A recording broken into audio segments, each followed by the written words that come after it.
गधे बनकर कुम्हार के नियम में चलना पड़ेगा। एक कदम भी अपनी मर्जी से नहीं जा सकते। बैल बनकर नाथ डल जाएगी।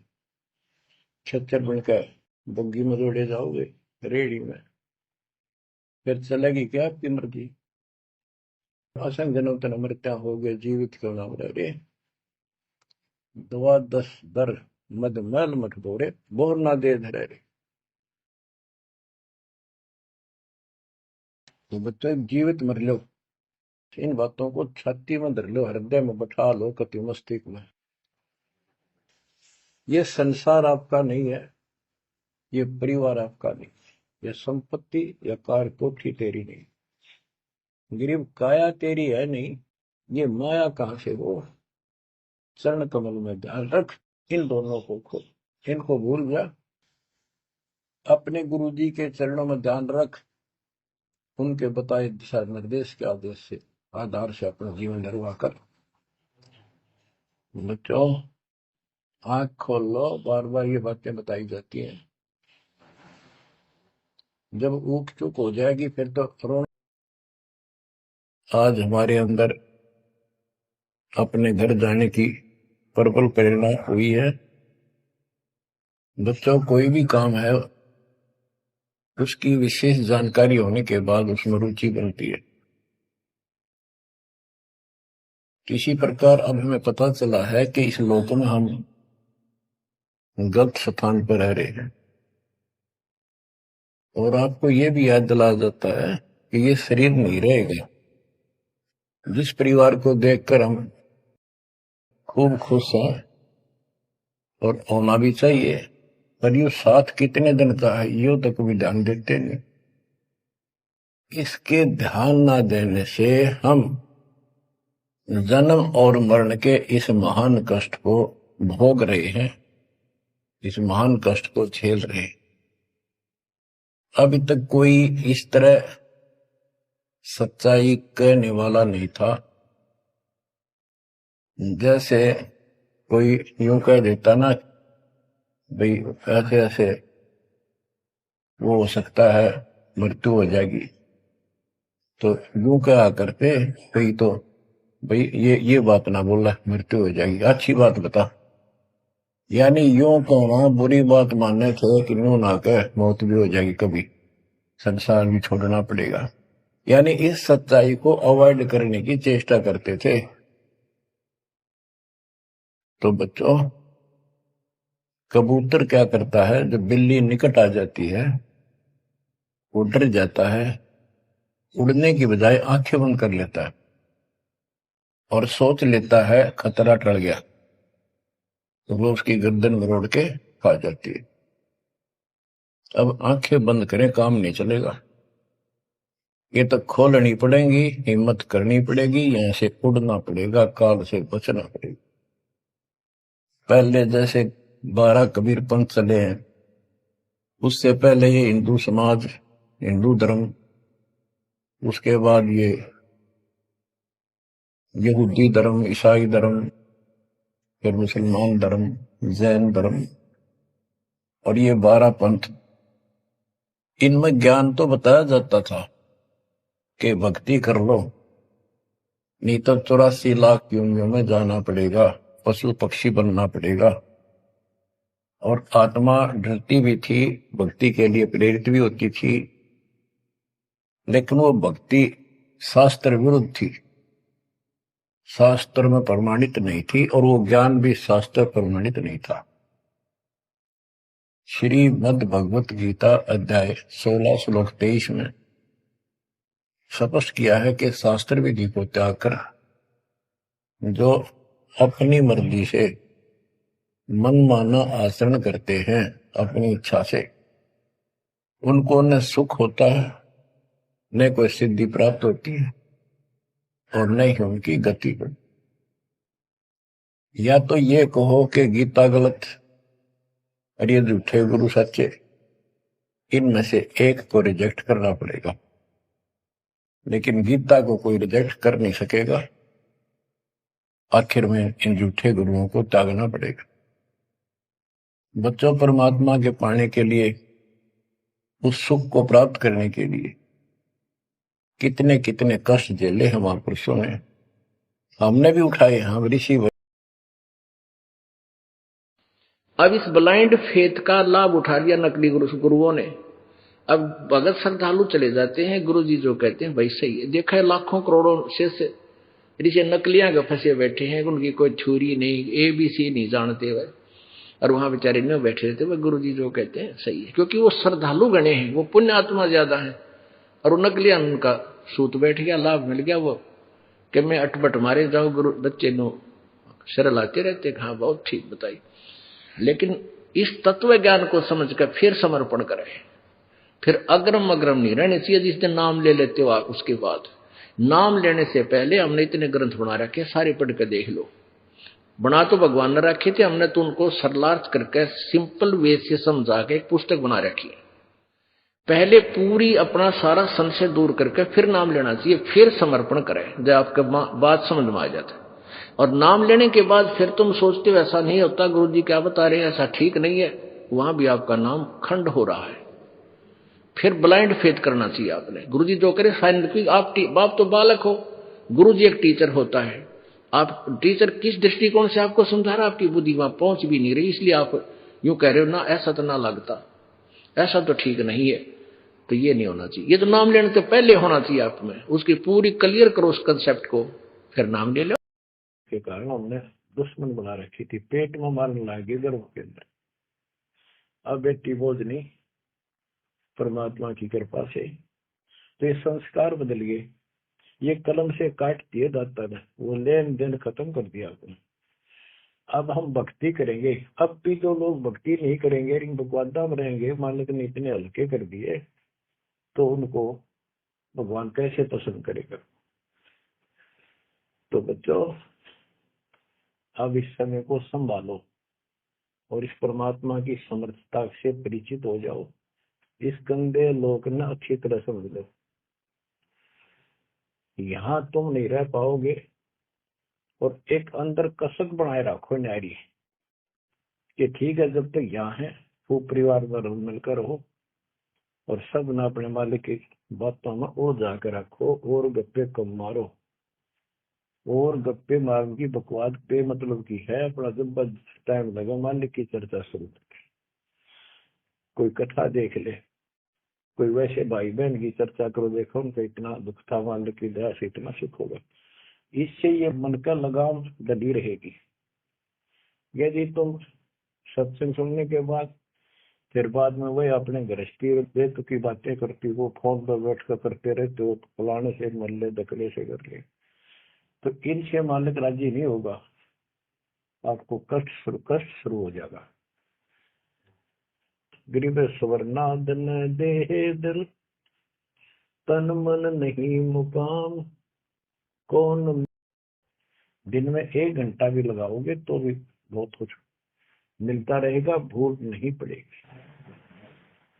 काल का आपके ऊपर बहुत भयंकर दबाव है, बहुत प्रेशर है। इतना ज्ञान सुनते हो, जितना बढ़ता रहा है आपके अंदर, वो प्रेरणा अभी बनी नहीं है, पर बहुत कुछ बात लवा लगी है। निकट हो और सुनते रहो।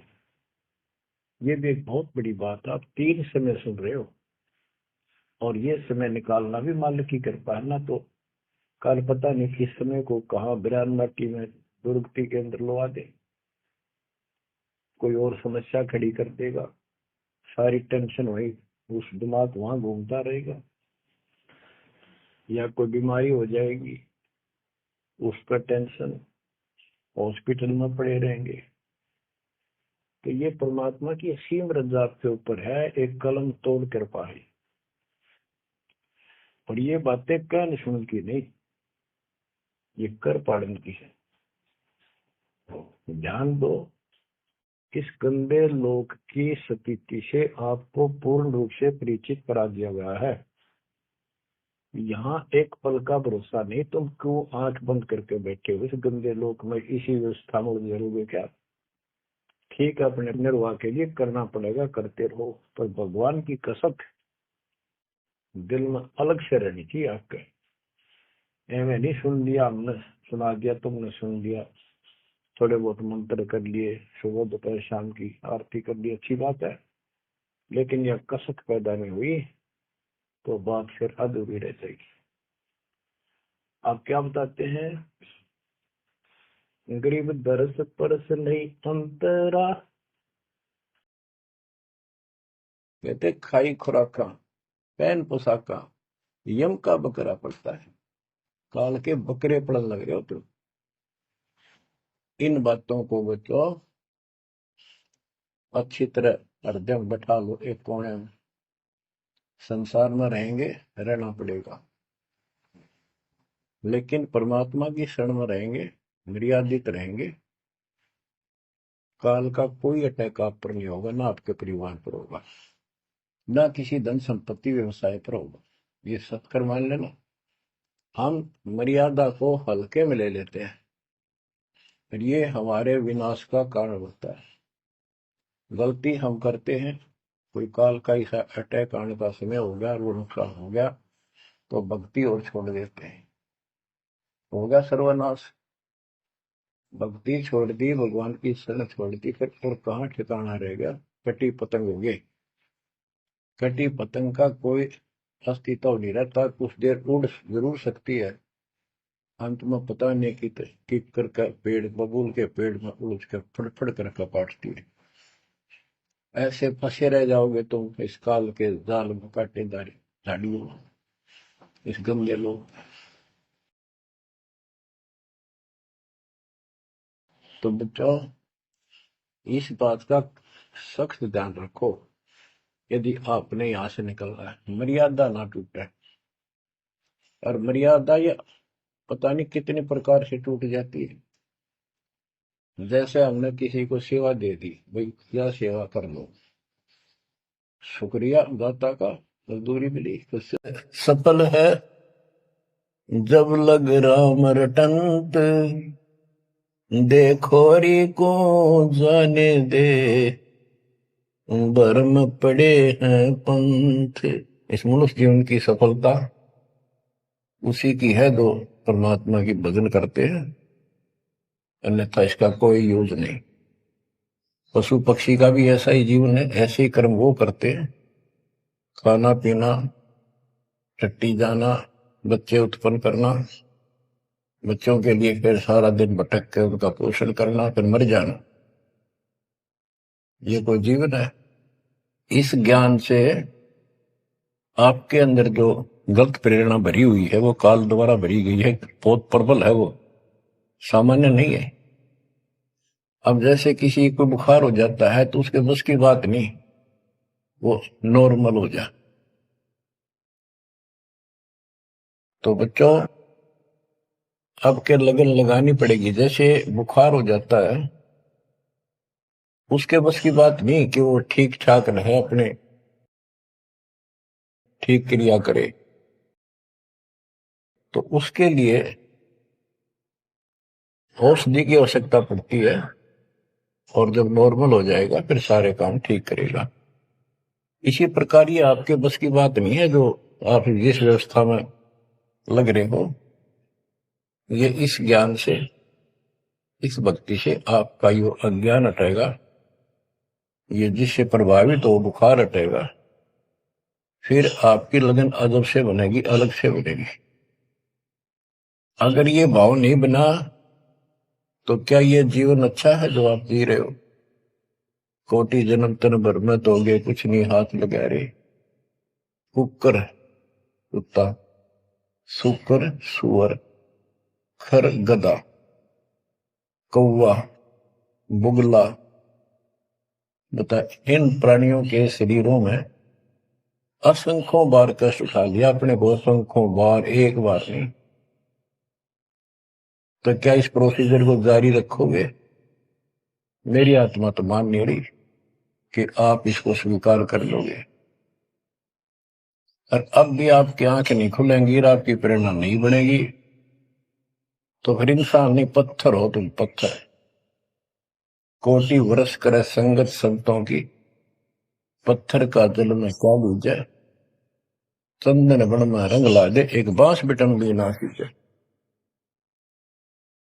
पत्थर को जल में डाल दे, कितने गहरे जल में डाल दे, कितने दिन डाले रखे, उसका कोई असर जल का नहीं होता। नहीं, जल से तो नरम होता है पदार्थ, बाहर निकालते उसको घिसा दे दूसरे पत्थर से, जो का तुम चिंगारी निकलेंगे।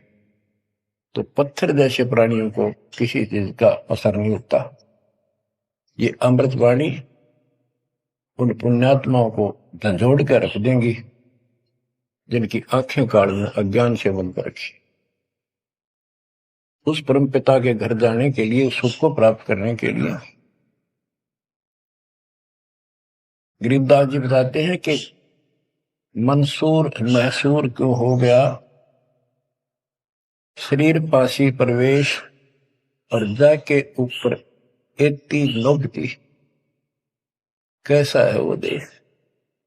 उस परमात्मा के सुख को, सतलोक को प्राप्ति के लिए, उसकी प्राप्ति के लिए टुकड़े टुकड़े शरीर करा दिया मंसूर अली जी ने, पीछे नहीं हटा। तो गरीबदास जी कहते वो सुख कितना होगा जिसके लिए शरीर भी खत्म कर दिया, कोई नो प्रॉब्लम। और ये शरीर तो आपका रहेगा नहीं, गारंटीड है।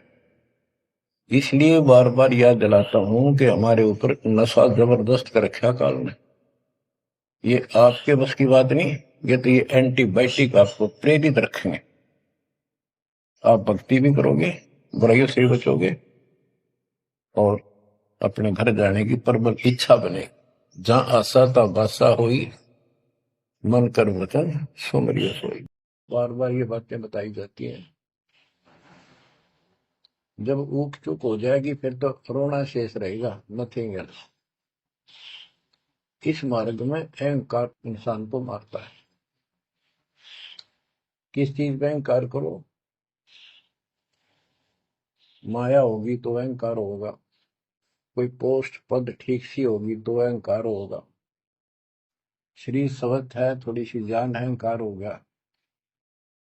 एक परिवार में 5-4 लाठी ठानिया हो गए तो अहंकार हो गया।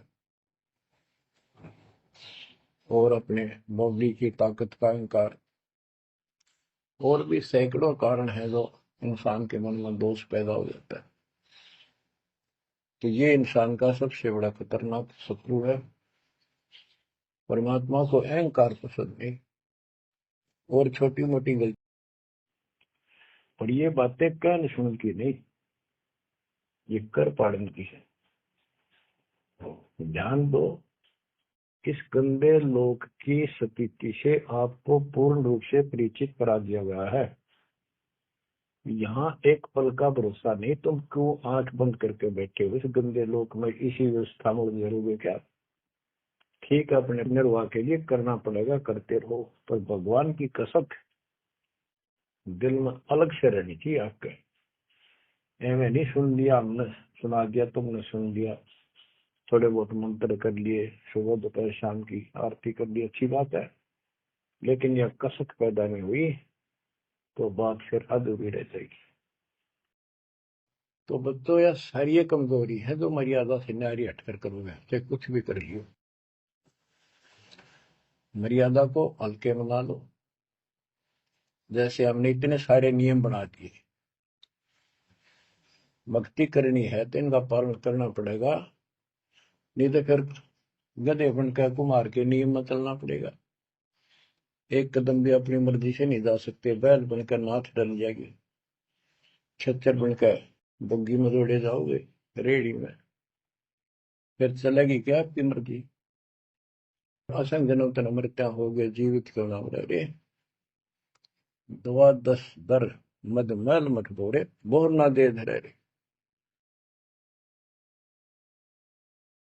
तो बच्चों, जीवित मर लो, इन बातों को छाती में धर लो, हृदय में बैठा लो, कति मस्तिष्क में। ये संसार गदा पशु बढ़कर वही जन्म लेगा। तो हमारी एक वृत्ति यहाँ से हटेगी, इस ज्ञान से अंतिम समय आप यहाँ कुछ याद नहीं आओगा। इस ज्ञान ने सुनते रहे और भक्ति करते रहे, मर्यादित रहे। ज्ञान के साथ साथ यह भक्ति आपको सहारा देगी अंतिम समय में मन को उधर धकाने के लिए। वैसे नहीं धकता है, वो ताकतवर है, ब्रह्मा विष्णु महेश मन का आधार मान रहे। ये ज्ञान और इस भक्ति की शक्ति इस आत्मा को न धका देगी ऊपर। अंत समय में सेकंडों के अंदर सतलोक बैठे पाएंगे। इस पर लगे रहना, इस मार्ग से जैसे दास आपको बताता जाएगा कि वो दुल्हा सतलोक में निवास करता है और वहां जाने के लिए आपको पूर्ण गुरु की आवश्यकता पड़ती है और अपने मन का दोष दूर करना होगा। जैसे नाम भी ले लिया और खूब सेवा भी करते हो, भक्ति भी करते हो, अच्छी बात है, और मन में वही उठा पटक और दोष द्वेष लालच लोभ भरा है तो के भक्ति की। एक समय की बात है, गोपीचंद तथा भर्तृ ये दोनों राजा थे और राजाओं के पास कोई कमी नहीं होती धन की, सारा सुख होता है, पैसे हीरे मोती लाल। परमात्मा ये होना चाहिए। आँख खोल लो, परमात्मा बार बार ये मौका नहीं देगा आपको। समझा है तो सिर दर पाऊं, बोर नहीं रे ऐसा दम। ये संसार समझदा नहीं, कहंदा शाम दोपहरे गरीब दास ये वक्त जात है, रोओगे इस पैरे। भक्ति नहीं करते वो न्यू रोएंगे, गलत साधना कर रहे वो रोएंगे। ये सच्ची भक्ति करके मर्यादित ना रहे तो तुम रोओगे। कभी सीधे हो जाओ, समर्पित हो जाओ, मालिक के चरणों में सदा ध्यान रखो, बुराइयों से बचो, सेवा सुमन दान करो, मर्यादा का निर्वाह करो, मालिक आपको मोक्ष दे। सत्साई परिवर्तन नहीं होगा।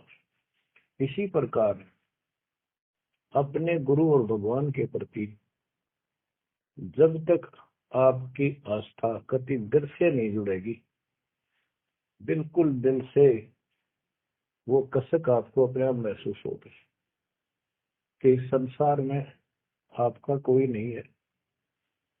जितना भी परिवार रिश्तेदारी है ये हमारे संस्कार पूर्व जन्म के लेन देन, ये ऋण उलझा पड़ा है। इस ऋण को भी अब दाता आसानी से सुलझाएगा, आपको पता भी नहीं लगने देगा। आपके संस्कार चेंज करेगा, आपके संस्कार बदल देगा, करेगा उसके तो दिल से जुड़ जाएगा। तन मन धन मन कर्म वचन से मालिक पे समर्पित हो जाएगा। आपको प्रमाण देता हूं, जैसे बेटा इतना गजब का विश्वास कर दिया जाता, बात कुछ नहीं थी, बात और भी लाई जा सके थी, लेकिन दिखा दिया, कपड़ा छोड़ हम लो बढ़ा जा। इस मालिक कबीर साहब ने लोहे की जाली बढ़ा दी, आज भी विद्यमान है। एक तो उनमें से वो मकान बेच दिया था इसने, वीरेंद्र ने, मेरे यहाँ इस मार्ग पाने के बाद जिसने लिया वो भगत, उस भगत ने वापस डोनेट कर दिया कि ऐसी अनमोल पूंजी को मैं सुरक्षित नहीं रख पाऊंगा, आपको वापस दे।